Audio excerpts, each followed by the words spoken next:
하나님의 언약궤에 대한 말씀을 우리가 함께 살펴보고 있습니다. 이스라엘과의 전쟁에서 이기고 여호와의 언약궤를 빼앗아 다곤의 신전에 가져다 둘 때까지만 해도 블레셋 사람들은 굉장히 의기양양하고 기고만장했습니다. 왜냐하면 고대 근동 지역에서 민족들 간의 전쟁은 단순히 민족들만의 전쟁이 아니라 신들의 전쟁으로 여겨졌기 때문에 이 이스라엘이 블레셋 사람들에게 패배했다. 그 말인즉슨 이스라엘의 신 여호와가 블레셋 사람들의 신 다곤에게 패배한 것이고 포로로 끌려간 것이다.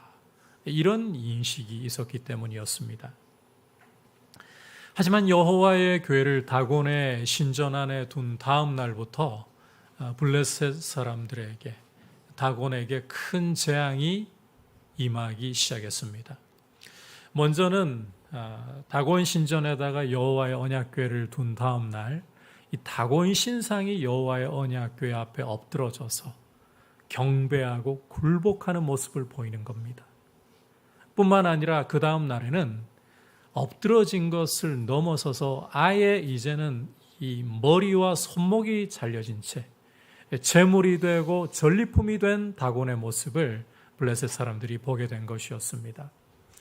이런 모습을 보았다면 여호와가 다곤에게 힘없이 패배한 분이 아니라 오히려 다곤이 여호와께 굴복해야 할, 여호와는 그렇게 크고 능하신 하나님이다, 이걸 깨달아야 할 텐데 블레셋 사람들은 깨닫지 못했습니다. 그래서 이제 하나님께서는 그 손을 펼치셔서 블레셋 땅들을 치기 시작하는데 언약궤가 이르는 곳마다 독한 종기로서 환난과 죽음의 재앙을 가져다 주셨습니다. 가는 곳마다 재앙을 가져오고 사망을 가져다 주는 이런 하나님의 언약궤. 블레셋 사람들은 더 이상 견딜 수가 없어서 이 하나님의 궤를 그 본 곳으로 돌려보내자, 이렇게 급기야 결론을 내리게 되었습니다. 오늘 말씀은 이제 하나님의 언약궤가 어떻게 블레셋 땅에서 이스라엘 베세메스라는 곳으로 돌아오게 되는지, 그리고 이 베세메스라는 곳에서 또 언약궤를 중심으로 해서 어떤 사건이 벌어지는지를 보여주고 있는데, 이 말씀은 하나님이 어떠한 분이신가를 우리에게 아주 잘 보여주는 대목이라고 할 수 있습니다. 이제 함께 말씀을 살펴보면서 하나님이 어떠한 분이신가, 우리가 하나님을 어떠한 태도로 섬겨야 할 것인가를 살펴보도록 하겠습니다. 먼저 하나님은 열방을 다스리시는 분이시다. 여호와는 열방을 다스리시는 하나님이시다. 여호와의 언약궤가 블레셋 땅에 있은 지 약 7개월이 지났습니다.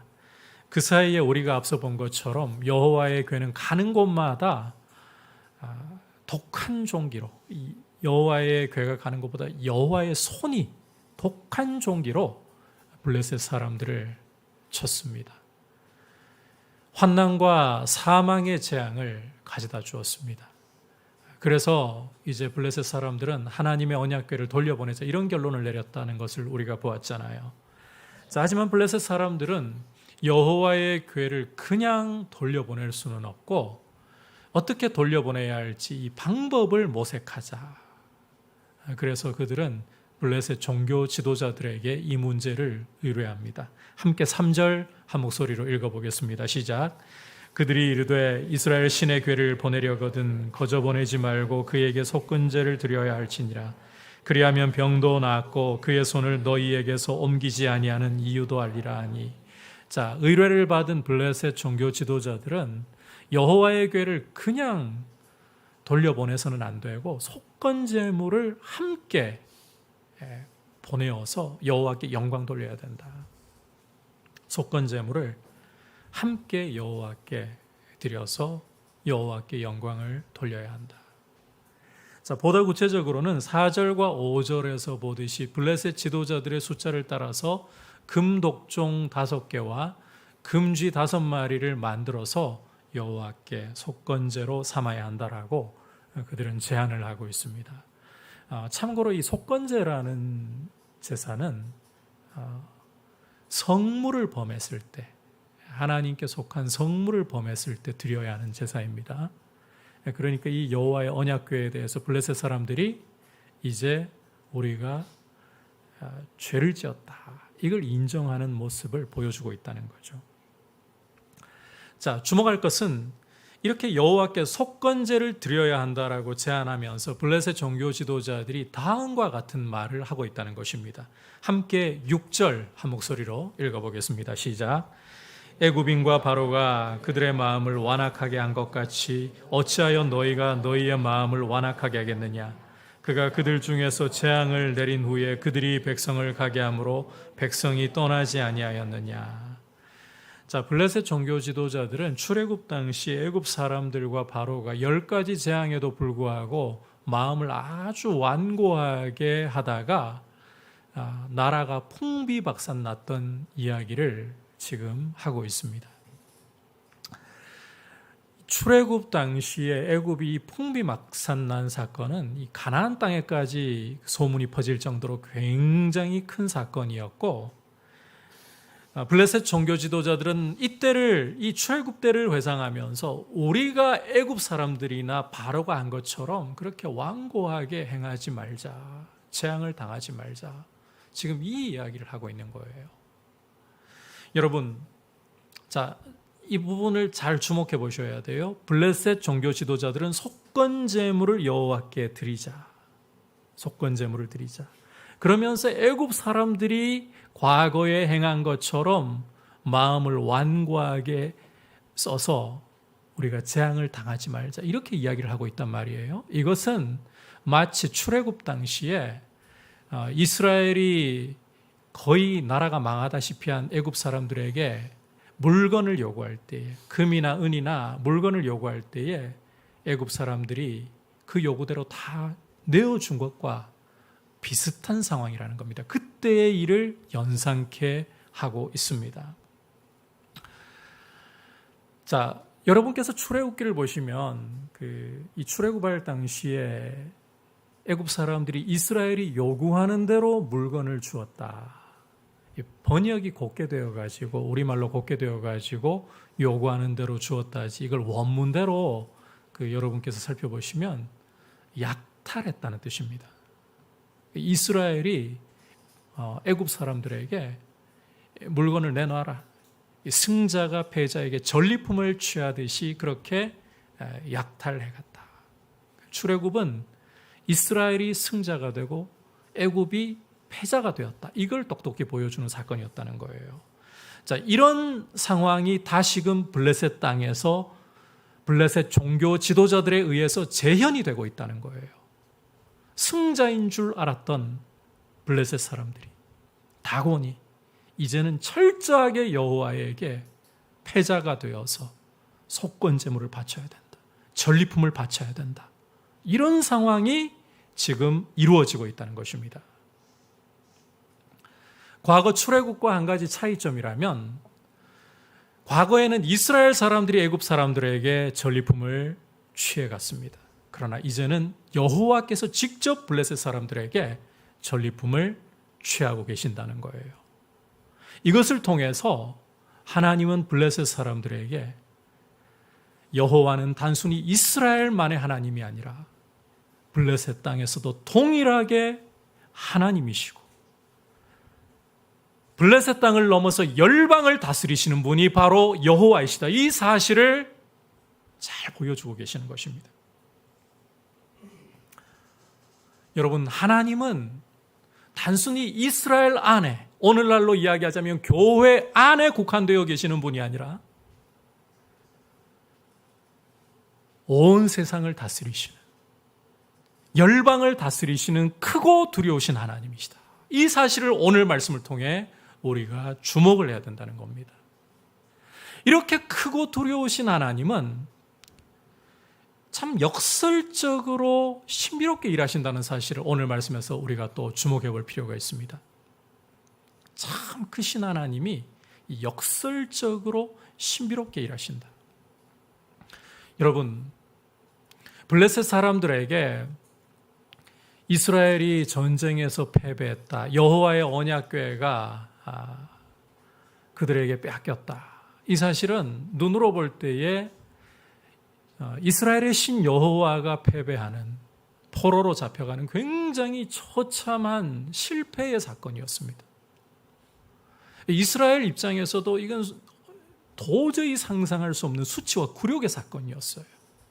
그런데 여러분, 하나님께서는 이렇게 수치와 굴욕의 사건으로 보이는 이 일들 속에서 실패와 처절한 좌절이라고 보이는 이 사건 속에서 오히려 다곤을 굴복시키시며 당신의 크심을, 당신이 열방의 통치자이심을 드러내어 보여주신 것입니다.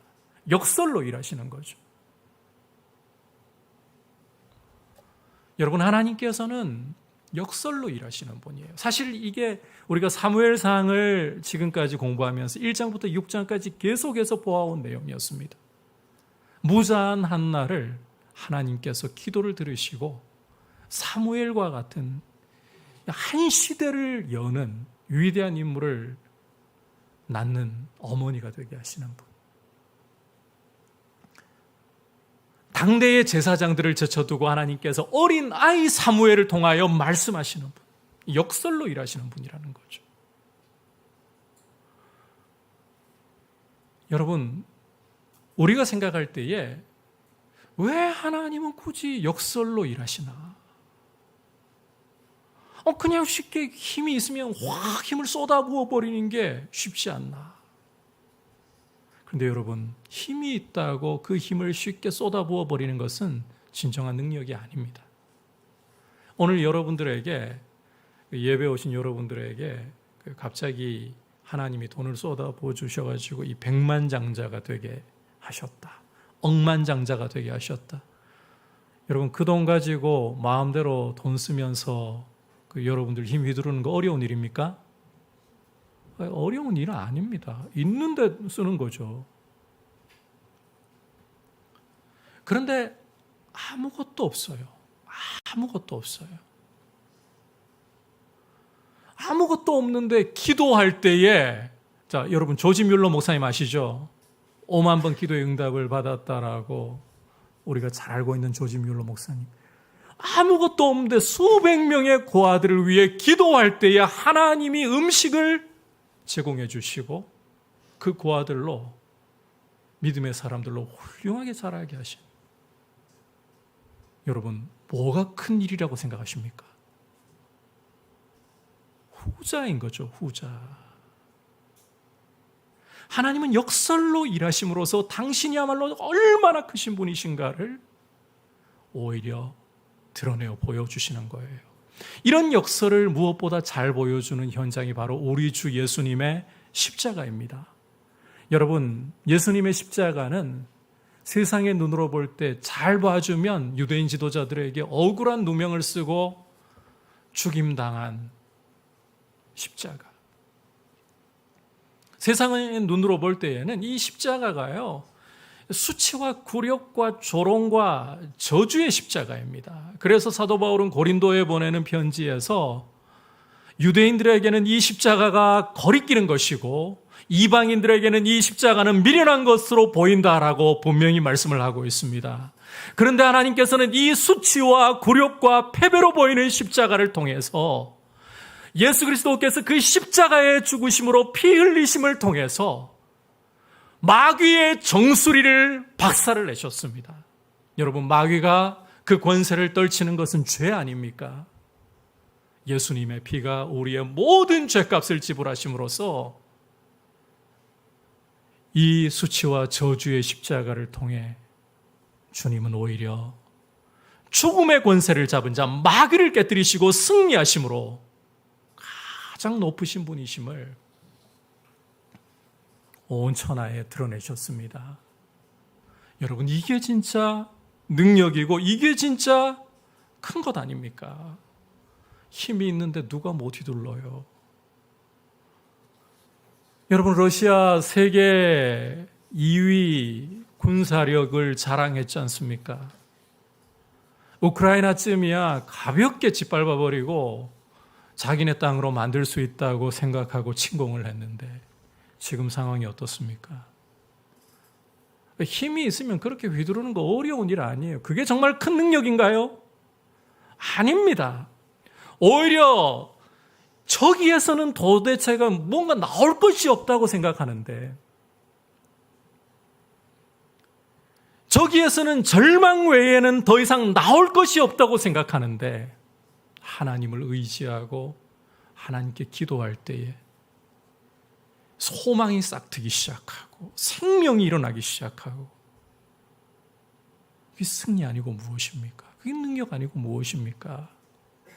여러분, 우리 하나님은 역설적으로 일하시는 분이에요. 놀랍도록 역설적으로 일하십니다. 하나님의 지혜와 지식의 부요함은 헤아릴 수가 없습니다. 그래서 사도 바울은 로마서 11장 말미에서 깊도다 하나님의 지혜와 지식의 부요함이요, 상상할 수가 없는 거예요. 어떻게 실패와 좌절이라고 생각한 곳에서 하나님은 역설적으로 승리를 가져오시고 생명을 가져오시는 것인지.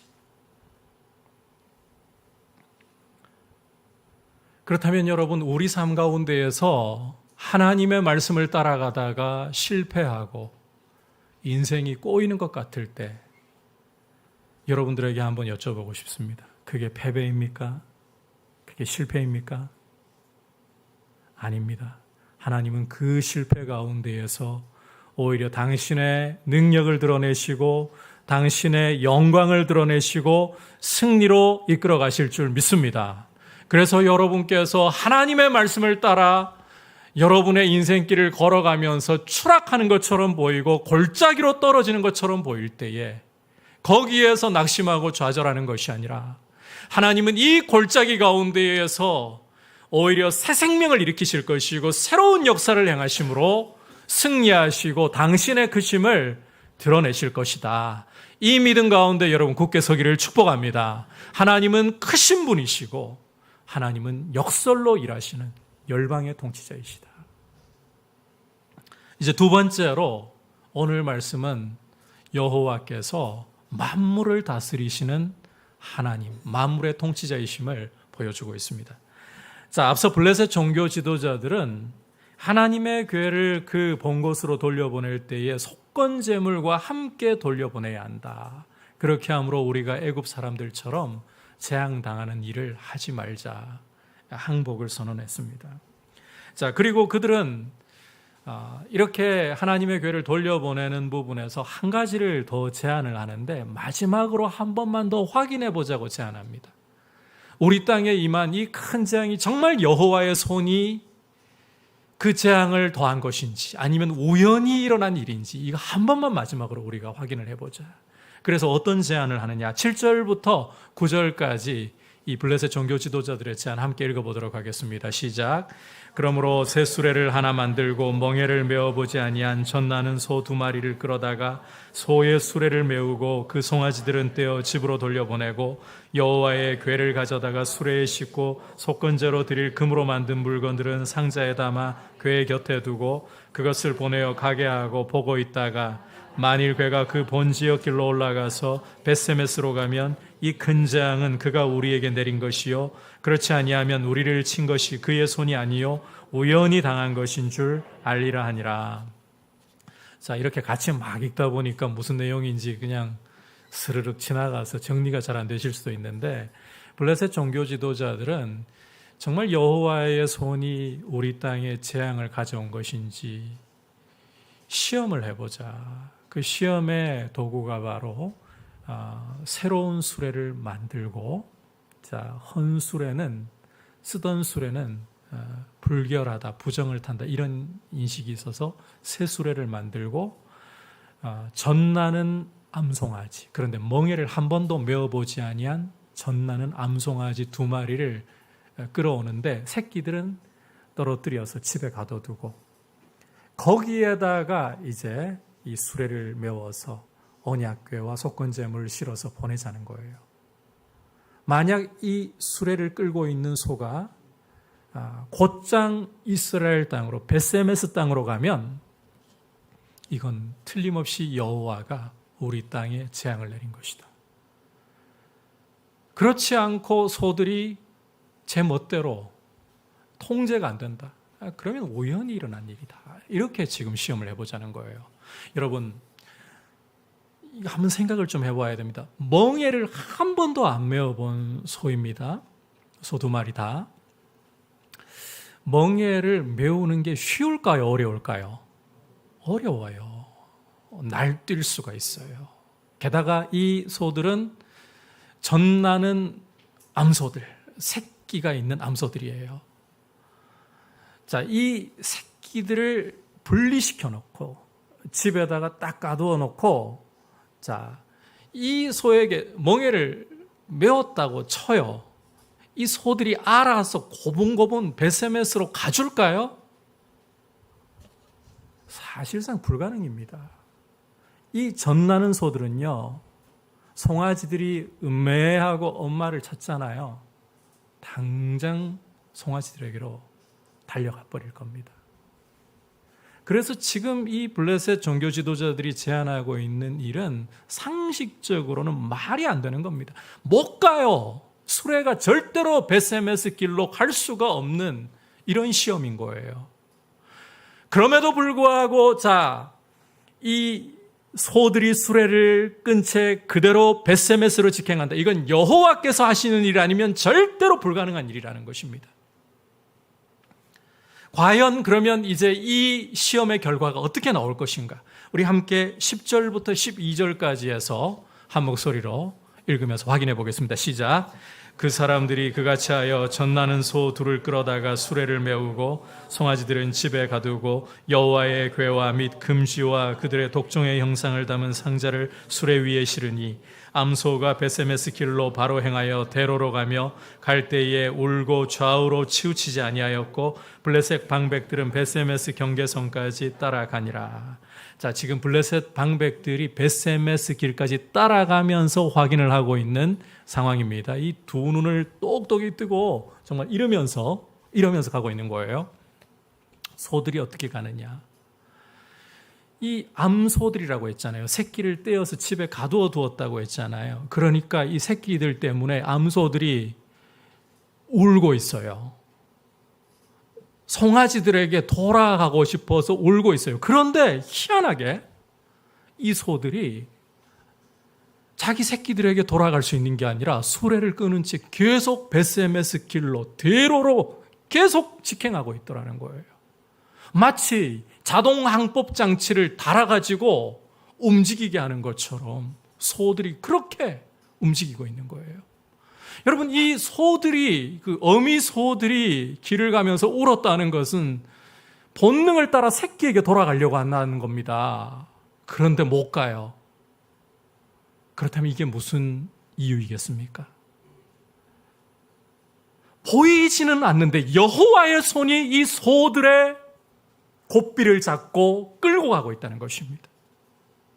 여호와의 손이 베세메스로 이 소들을 잡아 끌어가심으로 소들은 불강력적으로 끌려가고 있다는 거예요. 블레셋 지도자들은 따라가면서 그들 눈에 불을 켜고 이 장면을 지켜보면서 확인하고 있는 겁니다. 여호와가 한 일이 맞구나. 그리고 그들은 베세메스의 이 소와 수레가 이르자 베세메스 사람들이 수레를 장작 삼아 소를 제물 삼아 하나님께 번제와 다른 제사를 드린 것까지 확인을 하고서야 돌아갑니다. 우리로서는 이제 여호와의 진노를 무마시킬 수 있게 되었구나. 여러분, 블레셋 지도자들은 똑똑히 본 거예요. 이스라엘의 신 여호와는 정말 다곤을 심판하고 우리를 심판하는 크고 두려운 하나님이었구나. 아울러 그들은 이 소들의 행방을 통해 똑똑히 본 거예요. 여호와는 열방을 통치하는 하나님이실 뿐 아니라 만물을 그 뜻대로 주관하시는 분이시구나. 여러분, 이 블레셋 지도자들이 그 눈으로 똑똑히 보았던 것처럼 우리 하나님은 만물을 다스리시고 만물을 그 뜻대로 통치하시는 분이라는 사실을 여러분 기억하셔야 합니다. 세상 만사가 다 하나님 손 안에 있고 우연히 멋대로 돌아가는 것 하나도 없습니다. 여러분, 공중에 나는 새 한 마리조차도 농사를 짓지도 않고 곡식을 거두어 창고에 들이지도 않는데 그 새 한 마리조차도 먹이시는 분이 하나님이십니다.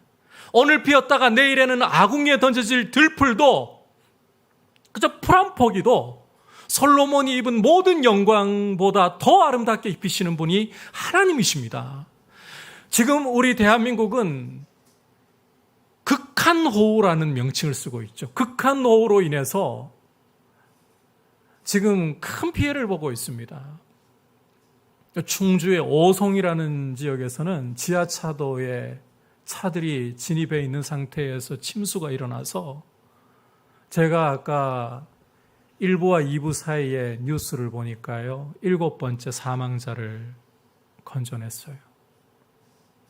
지금 그 사망자 수만 해도 제가 본 데까지만 해도 33명이 이번 홍수로 인해서, 극한호우로 인해서 죽고, 제가 본 것까지입니다. 3명 실종자가 아직 남아있는 상황이에요. 여러분, 이 극한호우, 이 안타까운 피해, 여러분 우연이라고 생각하십니까? 이것까지도 하나님의 손 안에 있음을 우리는 신뢰해야 되는 거예요. 우연히 그냥 한반도에 이 비를 품은 구름대가 지나가서 비를 많이 뿌리는 게 아닙니다. 하나님의 손이 이것까지도 주장하고 계시는 분이에요. 삶 가운데 어떤 일도 하나님 손을 떠나서 멋대로 돌아가는 것이 없다. 만물을, 만사를 하나님이 다스리고 계신다.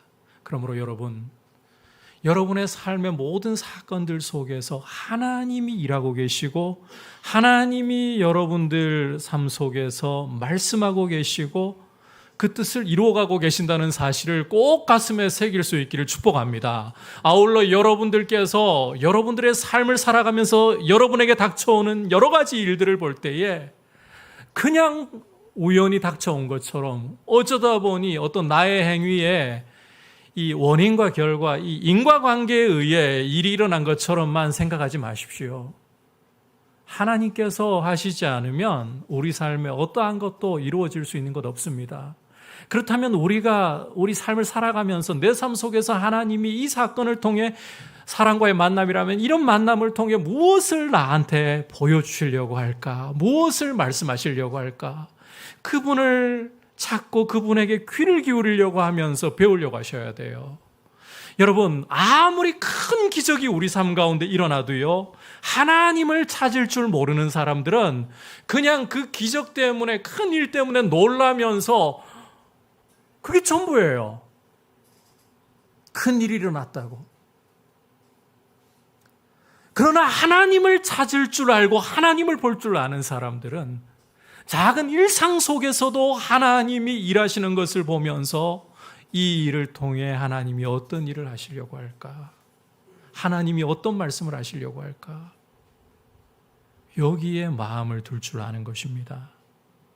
저는 여러분들께서 삶에 일어나는 여러 가지 일들을 통해 하나님의 뜻을 발견하려고 하고 하나님께서 무엇을 나한테 가르치시려고 하는가, 하나님을 찾으려고 하는 분들 될 수 있기를 축복합니다. 그래서 여러분들의 삶이 하나님과 동행하는 모습이 이러한 부분에서부터 이루어져야 되는 거예요. 여러분, 하나님은 독생자를 우리 위해 아끼지 않고 십자가에 주시기까지 우리를 너무너무 사랑하시고 우리 삶에 때로는 공고와 괴로움을 허락하셔도 그것 통해서도 하나님은 우리에게 당신의 뜻을 실패 없이 이루어가기를 원하시고 이루시는 분이십니다. 그 하나님 신뢰하고서 오늘 나한테 닥쳐온 이런 일들 속에 하나님의 손길이 역사하지 않는 것은 없다. 하나님의 뜻을 찾으려고 하나님 앞에 겸손히 의지할 수 있길 축복합니다.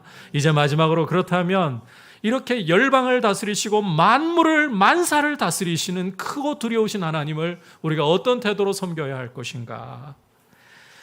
자, 하나님의 교회가 베세메스에 돌아왔을 때 베세메스 사람들 심히 기뻐했습니다. 그리고 수레를 끌고 온 소들을 제물로 삼아서 수레를 장작 삼아서 하나님 앞에 번제와 다른 제사들을 드렸습니다. 여기까지만 보시면 이제는 일들이 순조롭게 진행이 되고 언약궤도 이스라엘에 돌아왔으니까 이스라엘이 회복될 수 있겠구나 이런 기대를 하고 평안할 것만 같습니다. 그런데 이 베세메스 땅에서 상상도 못할 큰 일이 재앙이 벌어지고 말았습니다. 함께 19절부터 21절까지 다시 한번 읽어보겠습니다. 시작.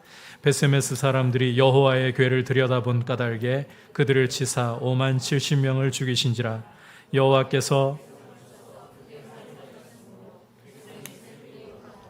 베세메스 사람들이 이르되 이 거룩하신 하나님 여호와 앞에 누가 능히 서리요 그를 우리에게서 누구에게로 올라가시게 할까 하고 전령들을 기럇 여아림 주민에게 보내어 이르되 블레셋 사람들이 여호와의 궤를 도로 가져왔으니 너희는 내려와서 그것을 너희에게로 옮겨가라.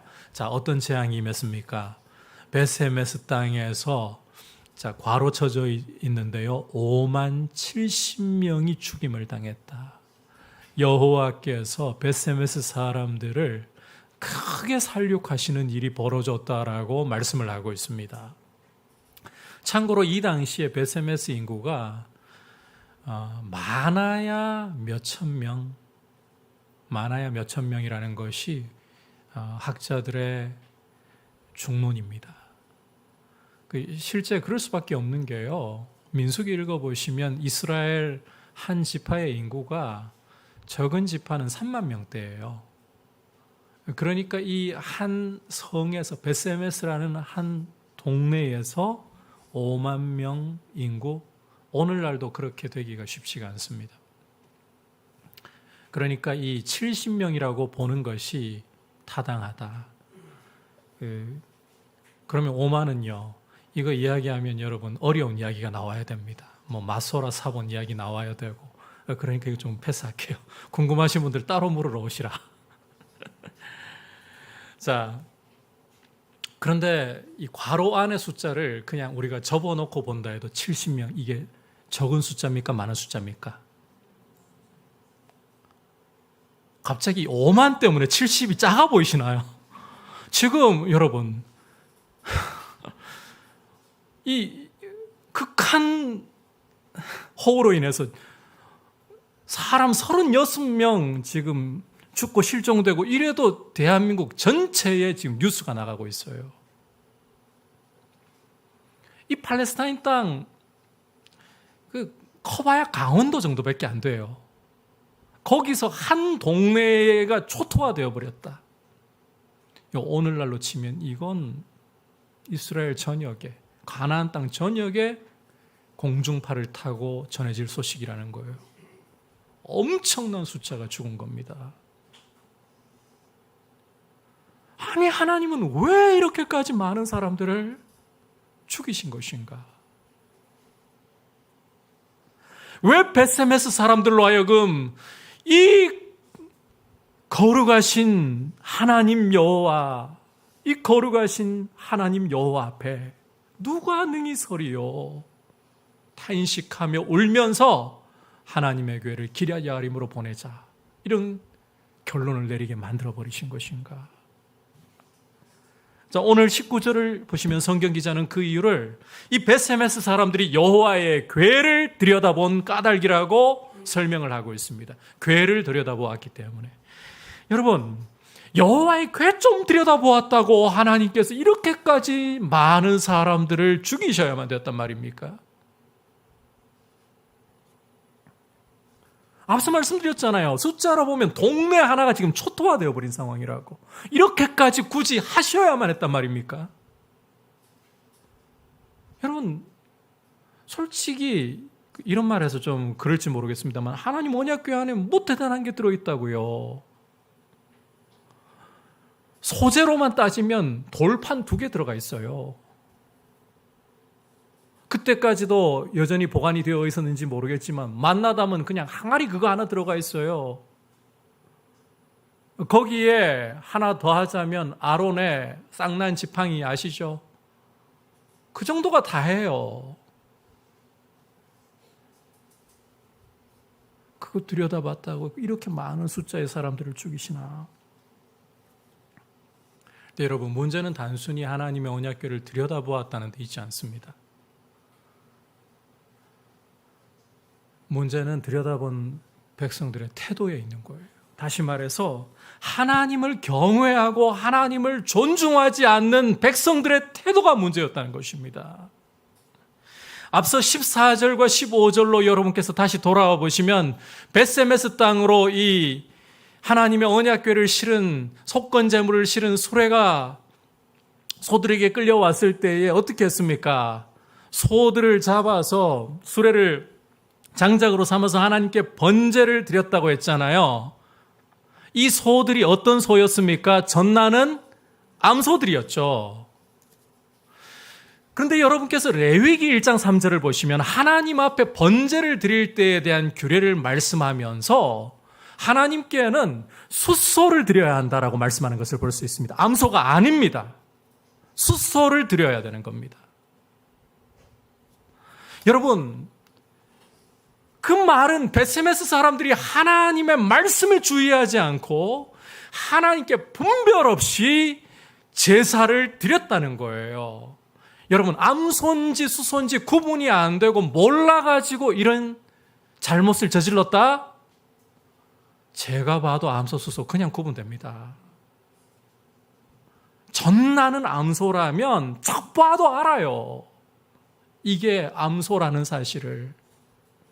그런데 이스라엘 사람들은, 이 벳세메스 사람들은 이게 암소인지 수소인지 아무 상관이 없어요. 하나님의 율법이 하나님께 번제를 드릴 때 숫소를 드려야 한다라고 말씀해도 주의하지 않았던 거예요. 하나님의 말씀을 그들은 주의하지 않고 하나님을 무겁게 여기지 않았다는 것입니다. 이렇게 부주의하게 말씀에 대해서 가볍게 대하니까 이것은 호기심으로 하나님을 대하는 태도로 나타난 거예요. 뚜껑을 열어서 안에 뭐가 들었는가 한번 보자. 하나님을 경외하는 게 아니라 호기심으로 하나님을 대하는 겁니다. 그 결과가 이렇게 하나님이 벳세메스 사람들을 충돌하시는 결과로 나타난 거예요. 여러분, 이 벳세메스 사람들의 모습은 다시금 사무엘상 4장 에벤에셀 전투 당시에 이스라엘 사람들의 모습을 떠오르게 합니다. 에벤에셀 전투에서 이스라엘은 언약궤만 가지고 가면 하나님이 그 언약궤에 종속되어서 마치 딸려오시는 분처럼 생각하고 전장에 언약궤를 들고 갔습니다. 그것도 이스라엘의 장로들이 그러한 생각을 가지고 나머지 백성들 더 말할 필요 없죠. 이런 모습이 하나도 바뀌지 않았다는 거예요. 여호와의 언약궤를 빼앗기고 수치를 당하고서도 영광이 떠나갔다는 이런 탄식이 터져 나오고서도 그들이 무엇을 하나님 앞에 저질렀는지 무슨 일이 벌어진 것인지를 제대로 인식하지 못한 채 조금도 변하지 않은 모습, 하나님을 가벼이 여기는 모습이 여전하더라는 겁니다. 그게 이 벳세메스 사건을 통해서 드러내고 있는 내용인 거예요.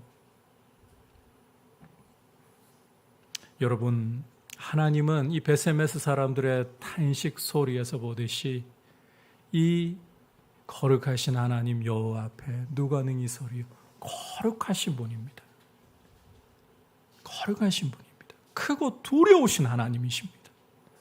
여러분, 하나님을 대할 때 가볍게 대해서 안 돼요. 만만하게 대해서 안 돼요. 하나님이 한없이 우리를 사랑하셔서 자기 독생자를 내어주시기까지, 독생자 안에서 자기를 낮추셔서 우리에게 찾아오시기까지, 자녀 삼으시기까지 우리를 아끼고 사랑하시지만 그것이 하나님을 만만하게 대하고 하나님을 가볍게 대해도 된다는 이야기가 아니라는 것입니다. 하나님 우리의 호기심을 따라서, 우리의 필요를 따라서 우리 입맛대로 대할 뿐 아니라는 것입니다.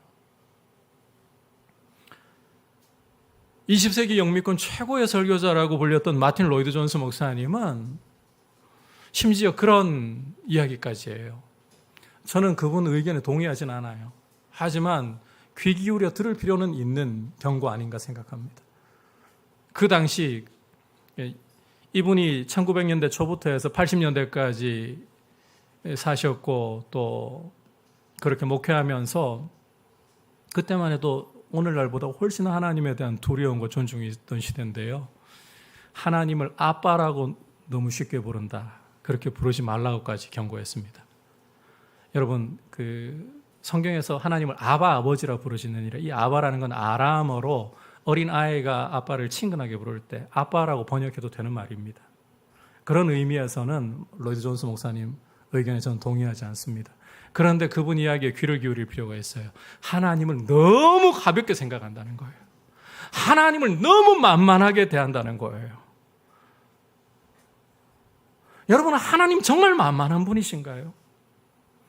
우리를 사랑하시고 우리 죄를 십자가의 보혈로 씻어주시고 우리를 품어주시기 때문에 그냥 하나님께 막 나가고 막 대도 되는 분인가요? 절대 그렇지 않습니다. 하나님 두려우신 분이에요. 하나님 우리의 이 생명과 사망을 주장하실 수 있고 복과 화를 주장하실 수 있는 분이에요. 크고 두려우신 하나님이십니다. 그런 하나님 앞에 우리는 너무 하나님을 가볍게 여기지 않습니까? 하나님을 나의 부적처럼 여기지 않습니까? 내 필요 있으면 하나님을 찾다가 필요 없으면 하나님 쉽게 등져버리고. 그리고 여러분, 우리가 이 예배를 대하는 태도에서부터 하나님 대하는 태도가 실은 드러납니다. 여러분, 주일 드리는 이 예배를 여러분 어떻게 생각하십니까? 이왕 말씀 나온 김에 드린 김에 지각 좀 우리 하지 맙시다. 예배의 시작은요, 사도신경을 시작할 때부터예요. 여러분, 우리 준비 찬양하고 있는 거 아닙니다. 찬양할 때 준비 찬양이 아니라 우리는 하나님께 찬양을 드리고 있는 거예요. 앞에 그냥 늦게 아직까지 기도 시작 안 했으니까 준비 찬양 시간이니까 이때 그냥 느긋하게 들어오면 아닙니다. 하나님 앞에 찬양하고 있는 거예요. 예배하고 있는 거예요. 여러분, 토요일 밤새도록 보드기한 상황이 있어가지고 뭐 장례가 터졌다라든지 어떤 지금 내가 처리하지 않고서는 누군가가 큰 피해를 입는 상황이라든지 이런 상황 아니면 제발 좀 일찍 좀 잠을 자려고 하세요. 예배 드리러 오는데 못 일어나. 예배를 드리러 오는데 제가 말씀 시작할 때부터 주무시는 분들은 저 답 없다고 생각해요. 그건 제 잘못 아니에요. 그거 제가 어떻게 하겠어요? 듣다가 주무시는 거야 뭐 제가 여러분들 졸게 만들었구나 이럴 수 있지만 시작했는데 벌써 눈을 감고 주무시고 계셔. 그럼 그거에 대해서는 저는 책임 안 져요. 여러분, 우리가 사람이 모여 예배드리니까 이 사람만 있는 자리입니까? 하나님 계신 자리입니다. 하나님이 우리를 너무 가볍게 참 생각하는 것 같아요. 여러분, 하나님은 우리의 왕이시고 주인이십니다. 내 삶을 다스려야 할 왕이시고 주인이십니다. 그분이 내 몸종 아닙니다. 내가 필요하면 그냥 그때 끌어 사용하는 부적이 아닙니다. 그분은 경배받으셔야 할 하나님, 두렵고 떨림으로 섬겨야 할 하나님. 이런 이야기를 하면 이제 좀 예스러운 이야기고 촌스러운 이야기처럼 들릴지 모르지만 여러분, 천국과 지옥이 있고 우리는 하나님 심판대 앞에 서서요. 이건 절대 촌스러운 이야기 아니에요. 사실이니까. 우리의 모든 삶을 짓고야 할 날이 오지 않습니까? 그 심판주이신 분이 우리 주 예수님이십니다. 그 하나님 앞에, 그 예수 그리스도 앞에 두렵고 떨림으로 그분을 만만하게 여기는 것이 아니라 말씀에 주의하여 그분을 경외하면서 사랑하면 여러분 두렵고 떨림이 나옵니다. 제 이야기 잠깐만 해드리자면요. 이건 하나님에 대한 이야기는 아닌데 과거 제가 대학생 시절에 존경에 맞지 않던 작고하신 김덕신 목사님, 그분 교회에서요 이렇게 마주치잖아요. 복도 지나가시는데 제가 하나님 본 거 아니거든요. 그분 보면서 지나가는데 막 저 몸을 얼마나 다소곳하게 하고, 목사님 안녕하십니까, 웃으시면서 저보고 안녕하세요 하시는데, 참 범접할 수 없는 분, 이런 그 거리감을 두고서 제가 그분을 참 좋아하고 사랑했어요. 그런 어떤 사람임에도 불구하고 그런 어떤 두려움을 가지더라고요. 그렇게 보면 베세메스 사람들 여러분, 하나님의 임재의 상징인 언약궤 두려워해야 하지 않겠습니까? 물건 자체를 두려워하라는 게 아니라 하나님이 돌아오셨다라는 이 사실로 본다면 두려워해야 되는데, 어떻게 사랑한다 하면서 호기심으로 그렇게 막대해요. 우리라고 다르지 않습니다. 하나님 경외하시기를 축복합니다. 오늘 여러분과 함께 베세메스로 언약궤가 돌아오고, 이 돌아온 언약궤가 어떤 사건을 일으키는가 함께 보았습니다. 여러분, 하나님은 열방을 다스리시는 크신 분입니다. 그분은 역설로 또 일하십니다. 아울러 하나님은 만물을 다스리시고 만사를 주장하시는 분이십니다. 그 하나님을 보려고 하셔야 돼요. 아울러 이 하나님을 두렵고 떨림으로, 경외함으로 섬길 수 있기를 축복합니다. 같이 말씀을 생각